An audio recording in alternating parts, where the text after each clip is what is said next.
nyo sa ating katawan, dalawa lang ang ating kamay. Anong ibig sabihin niya? Para huwag mong pakialaman lahat ng bagay. Hindi po ba?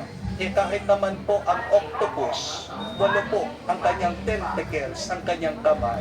Hindi po ito nangangarap na hawakan o balutin ang lahat ng bagay. Ang tunay na saya nanggagaling sa pusong marunong magpakumbaba at marunong magtiwala sa Diyos. Amen? Dahil mas magaan ang pusong nagpapakumbaba kesa sa pusong mayabang.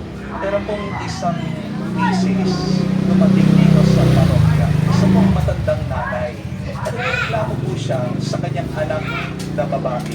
Sabi niya, Father, dahil bago na po ako, nakatira po ako dito sa aking daughter.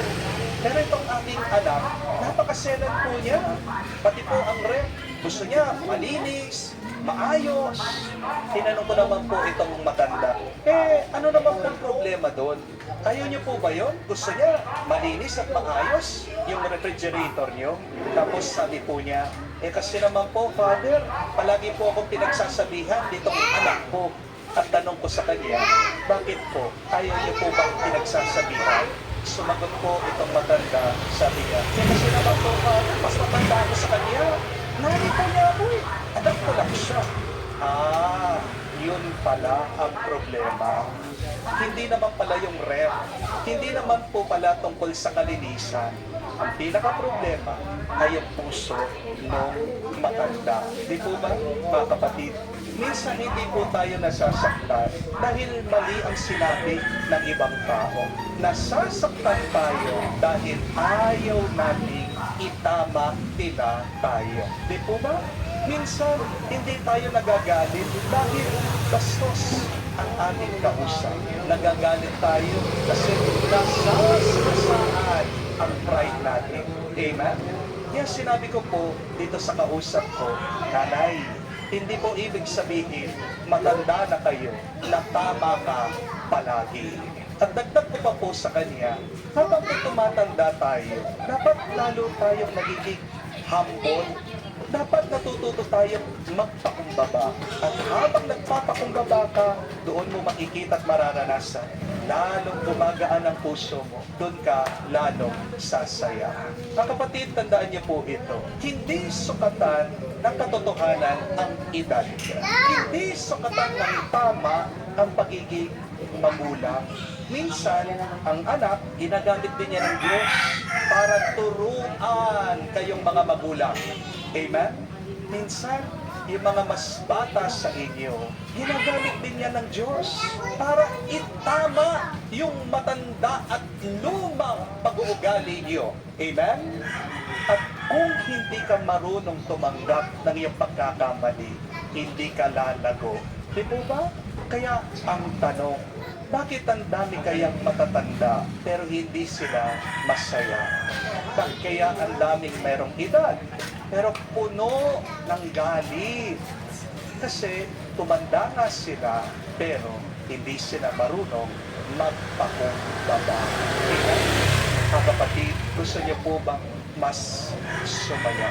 Huwag mong ipaglaban ang pagiging tama. Ipaglaban mo ang pagiging mabuti. Huwag mong isipin, ako mas nakakalam. Isipin mo, ano kaya ang pwede kong matutunan? At tandaan niyo po ito, the older that you get, you must become. The more humble you become, the happier you will be. Dahil sa dulo po ng buhay, hindi tayo puhusgahan kung gaano tayo katanda. Bandang huli, ang titignan ng Diyos, kung gaano kahaba ang ating pasensya, kung tayo ba talaga ay nagpakababa. Secondly, to be healthy, we must be vigilant. Ang habilin po ni San Pedro sa unang pagbasa, be sober and vigilant, the devil is prowling like a roaring lion. Kapatid, hindi lang po katawan ang kailangan nating alagaan, pati isip mo, pati puso mo, yang kaluluwa mo. Kasi po ang stress, galit, inggit, yan po talagang pagpapasakit sa atin. Yan po talagang nagbibigay release natin ang sakit. At ang sabi po ng Biblia, ang demonyo ay parang leon. Hindi mo alam. Hindi kanyang mapagod at doon papasok ang masama sa'yo. Kasi mga kapatid, kapag pagod ka, mas madali kang matukso. Di po ba? Kapag stress ka, mas madali kang nagagalit at umiinit ang iyong ulo. Kapag sugatan ka, doon ka mas nawawalan ng pag-asa. Kaya kung gusto mong maging mas healthy, bantayan mo ang iyong sarili palagi. Tandaan niyo po, hindi lahat ng masarap ay mabuti para sa iyo. Di po ba? Hindi lahat ng reaction mo ay tama at nakakabuti sa ibang tao. Bantayan mo ang iniisip mo kasi minsan hindi naman talaga tama yung iyong iniisip. Toxic yan sa'yo. Dahil ang taong hindi marunong magbantay at alisto, madaling matalo. Third and last,